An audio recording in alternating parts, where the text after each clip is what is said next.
ایک شخص عرض کرتا ہے یا رسول اللہ صلی اللہ علیہ وآلہ وسلم، مجھے یہ اچھا لگتا ہے کہ میں کپڑے دھلے ہوئے پہنوں، میرے سر میں تیل لگا ہوا ہو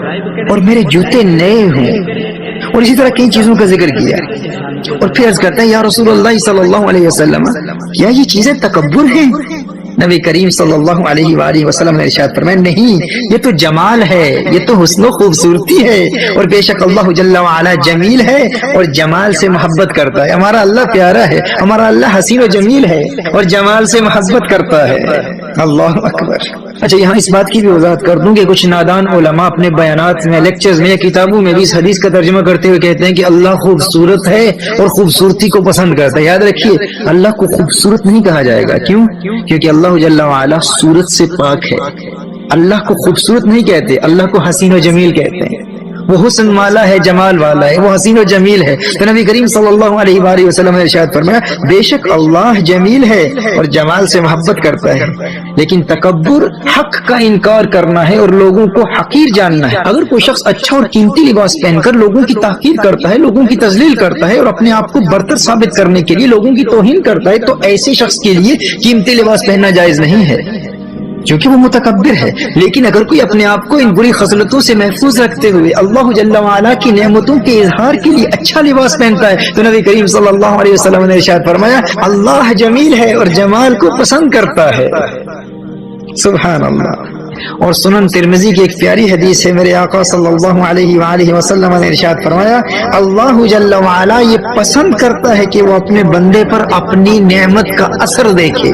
سبحان اللہ۔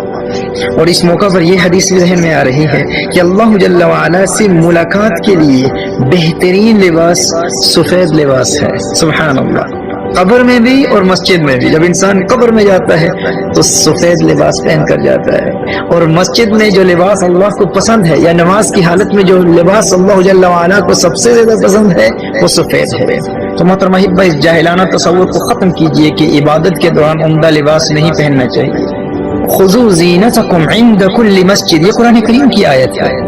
اور دیکھیے مصنف ابن ابی شیبہ کی ایک روایت ہے کہ محمد بن سیرین علیہ رحمہ نے فرمایا کہ حضرت تمیم نے 1000 درہم کی چادر خریدی جس کو پہن کر وہ نماز ادا کرتے تھے، یعنی اس قدر مہنگی چادر صرف اس لیے خریدی کہ یہ چادر پہن کر اللہ جل وعلا سے ملاقات کیا کریں گے، یعنی جب بھی اپنے رب سے ملاقات کروں گا تو اپنے پسندیدہ اور قیمتی لباس میں ملبوس ہو کر ملاقات کروں گا۔ بھائی دنیا داروں سے ملتا ہوں، دنیا کی اہم شخصیات سے ملتا ہوں، تو اس میں اپنا پسندیدہ لباس پہنتا ہوں، اور اللہ سے ملاقات کروں تو پرانے کپڑے پہن۔ جب ہر روز 5 وقت کی نماز ادا کرنے کا وقت آتا ہے، اپنے رب سے راز و نیاز کی باتیں کرنے کا وقت آتا ہے، اور میں جانتا ہوں میرا رب مجھے دیکھ رہا ہے اور مجھے سن رہا ہے، مجھے نظر نہیں آتا لیکن وہ تو مجھے دیکھ رہا ہے نا، تو کیوں نہ میں اپنا عمدہ لباس پہن کر اپنے رب کی بارگاہ میں حاضر ہو جاؤں۔ اور غور طلب عمل یہ ہے کہ اچھا لباس آپ کی نفسیات اور آپ کی رویوں پر بھی مثبت اثرات مرتب کرتا ہے۔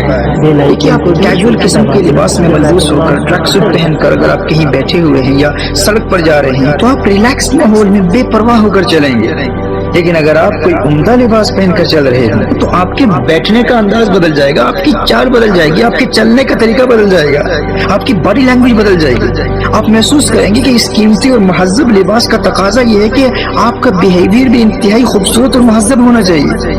اور وہ مہذب لباس آپ کے رویوں میں بھی سنجیدگی پیدا کرے گا۔ اور اس حالت میں جب آپ نماز میں کھڑے ہوں گے تو آپ محسوس کریں گے کہ آپ کی خارجی کیفیت آپ کی باطنی کیفیات پر بھی اثر انداز ہو رہی ہے، خارجی کیفیت آپ کے باطن میں بھی انہماک قلب اور سنجیدگی کے اثرات مرتب کر رہی ہے۔ ایک نیچرل چیز ہے،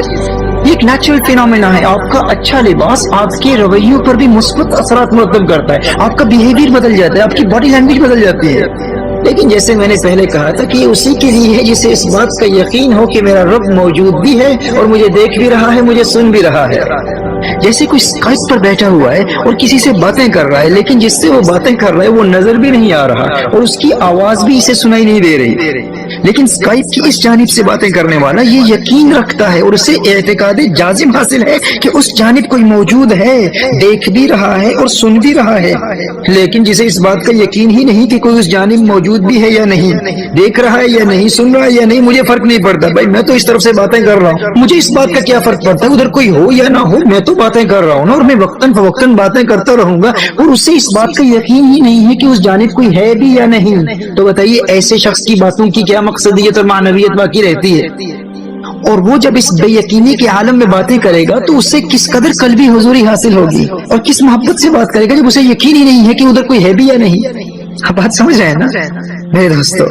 جب اسے اس بات کا یقین ہی نہیں کہ کوئی اس جانب سے اسے دیکھ رہا ہے، وہ نظر نہیں آتا لیکن وہ دیکھ رہا ہے، تو پھر وہ کیوں اچھے کپڑے پہنے گا بھائی؟ وہ کیوں عمدہ اور قیمتی لباس میں ملبوس ہو کر بیٹھے گا؟ لیکن جسے اس بات کا یقین ہو، وہ دیکھ بھی رہا ہے، وہ سن بھی رہا ہے، وہ خلاق کائنات ہے، وہ پروردگار عالم ہے، وہ مجھ سے محبت بھی کرتا ہے، اور جس پیار بھرے لہجے میں اس سے باتیں کر رہا ہوں وہ میری باتیں اسی پیار سے سن بھی رہا ہے، اسی پیار سے مجھے دیکھ بھی رہا ہے۔ جسے اس بات کا یقین ہو، پھر وہ پیارے کپڑے پہن کر اس رب کی بارگاہ میں حاضر ہوگا، وہ مکمل تیاری کے ساتھ اس رب کی بارگاہ میں حاضری کا شرف حاصل کرے گا۔